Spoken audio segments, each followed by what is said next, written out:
मेरे YouTube channel math solution में आपका स्वागत है। यदि आपने अभी तक चैनल को सब्सक्राइब नहीं किया है तो प्लीज़ चैनल को सब्सक्राइब कर बेल आइकन का बटन जरूर प्रेस कर लें, जिससे कि गणित के किसी भी प्रश्न पर बनने वाली वीडियो अपलोड होते ही नोटिफिकेशन के द्वारा आप तक शीघ्र पहुँच जाए। कक्षा 9 के विद्यार्थियों के लिए वीडियो के माध्यम से प्रश्नावली 7.3 के प्रश्नों के हल की चर्चा करें।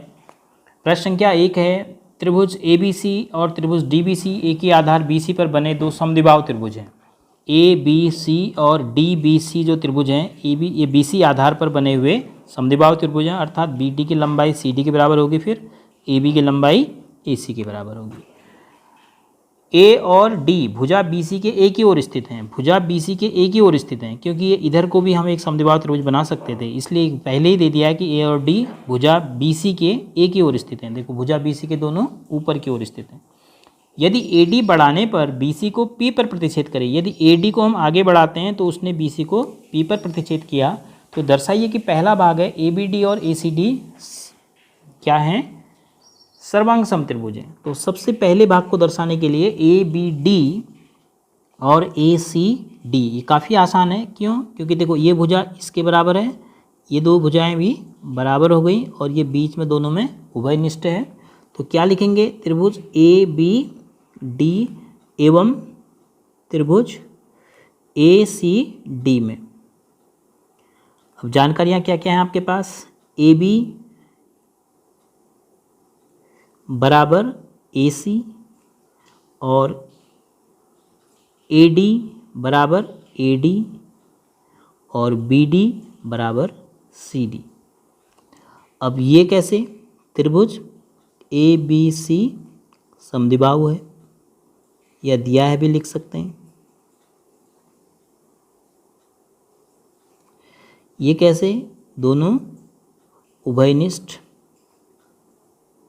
दोनों में है मतलब एक ही चीज़। और ये त्रिभुज DBC भी क्या है, समद्विबाहु है, तब आपने ऐसा लिखा है। अब एक त्रिभुज की तीनों भुजाएं अलग अलग दूसरे त्रिभुज की तीनों भुजाओं के बराबर हैं, तो दोनों त्रिभुज S सर्वांग समता नियम से क्या हो गए, एक दूसरे के सर्वांग सम हो गए। सर्वांग समता कसौटी से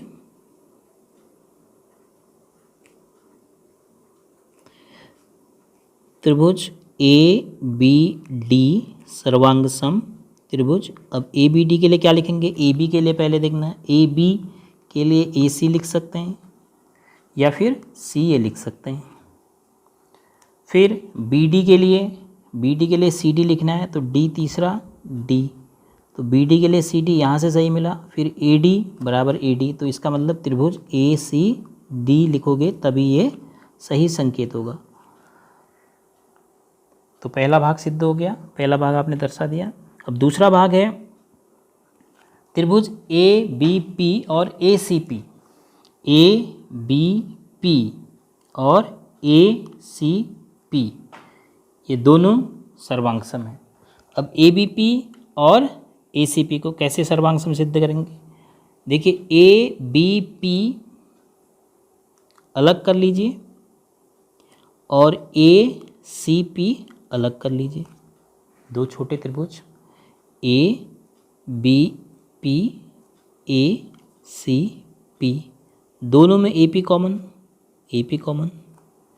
ये भुजा इसके बराबर और ये कोण इसके बराबर।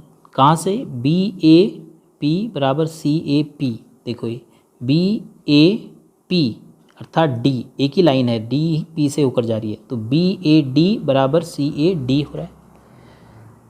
तो त्रिभुज ABP एवं त्रिभुज ACP में तीन जानकारियाँ हमें मिल जा रही हैं। नंबर 1, AB AC के बराबर है, दिया है भी लिख सकते हो या समद्विबाहु त्रिभुज है भी लिख सकते हो। फिर उसके बाद कोण BAP बराबर कोण CAP, कारण चूँकि त्रिभुज ABD जो है सर्वांग सम है त्रिभुज ACD की।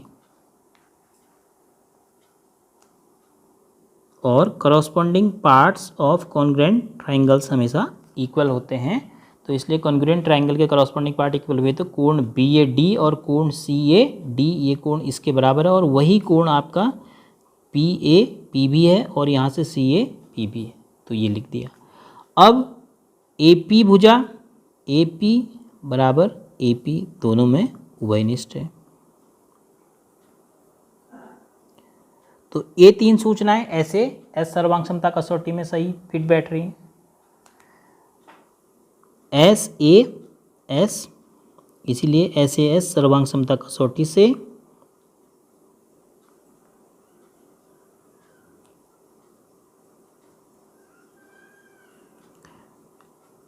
क्या कह सकते हैं, त्रिभुज ए बी पी जो होगा सर्वांगसम होगा त्रिभुज ए सी पी के। अब तीसरा भाग पूछा है, ए पी कोण ए और कोण डी का दोनों को समद्विभाजित करता है। ए पी कोण ए को समद्विभाजित करता है, ये तो हमने दिखा दिया यहाँ से। अब इस कोण को भी समद्विभाजित करता है, ये हमें दिखाना है। कोण बी डी सी, कोण डी को भी वो समद्विभाजित करता है, तो अर्थात यह कोण इसके बराबर सिद्ध करना है। और AP रेखाखंड BC का लंब समद्विभाजक है। लंब समद्विभाजक इसी से आपको पता चल जाएगा। देखो BP बराबर CP हो गया, यहाँ से BP और CP बराबर हो गए, और कोण APB बराबर APC दोनों बराबर, और दोनों का योग 180 अंश रैखिक युग्म से, तो प्रत्येक 90 अंश का होगा। तो पहले कोण A और कोण D की बात करें। कोण BAP बराबर कोण BAP बराबर कोण CAP हमें यहाँ से मिला था वो त्रिभुज ABD सर्वांगसम त्रिभुज ACD, देयरफॉर बाय CPCT से हमें ये प्राप्त हुआ था। तो इम्प्लाइज दैट AP रेखाखंड जो है कोण A का समद्विभाजक है।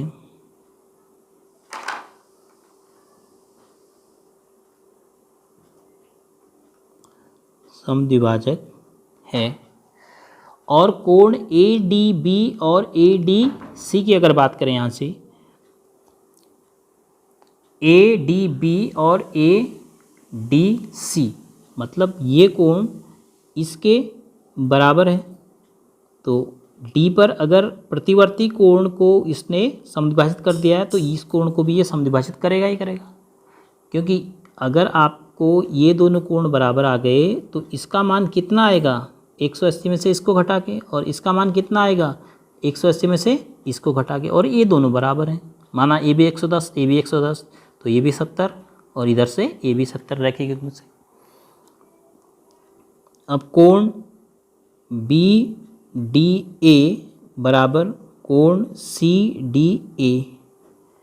देखो BDA CDA यहाँ से मिला, CPCT कारण त्रिभुज ABD सर्वांगसम था त्रिभुज ACD के, उसके CPCT से हमने ये लिख लिया। अब कोण BDA जो है, अगर मैं 180 में से इसको घटा दूं तो 180 ऋण कोण BDA बराबर 180 ऋण कोण CDA, क्योंकि अगर दोनों चीज़ बराबर हैं और दोनों को मैं 180 में से घटा रहा हूं तब भी मुझे बराबर प्राप्त होगा। 180 में से अगर हम BDA को घटा देंगे तो हमें क्या मिल जाएगा BDP, तो कोण BDP लिख दिया इसकी जगह, और बराबर 180 में से इसको घटा दिया तो कोण CDP मिल गया।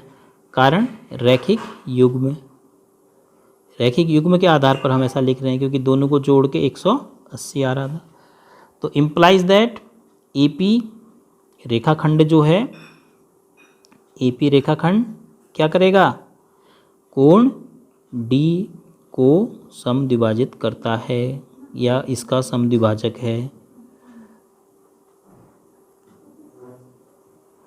करता है। अब चौथा भाग है AP जो है रेखाखंड BC का लंब समद्विभाजक है। अब आप BP बराबर CP लिख पा रहे हैं। BP बराबर CP कहाँ से? BP बराबर CP यहाँ से CPCT CPCT H कौन सा ट्राइंगल? ट्राइंगल ABP सर्वांग समेत ट्राइंगल ACPK।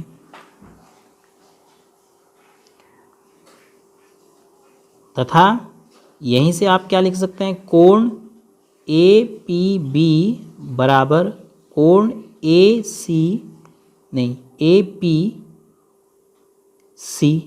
APB और APC बराबर है, सेम रीजन। देखो APB ABP और ACP, तो हम क्या ढूंढ रहे हैं? APB APC बराबर है, क्योंकि कोण APB धन कोण APC बराबर 180 अंश है। क्यों? रैखिक युग्म से।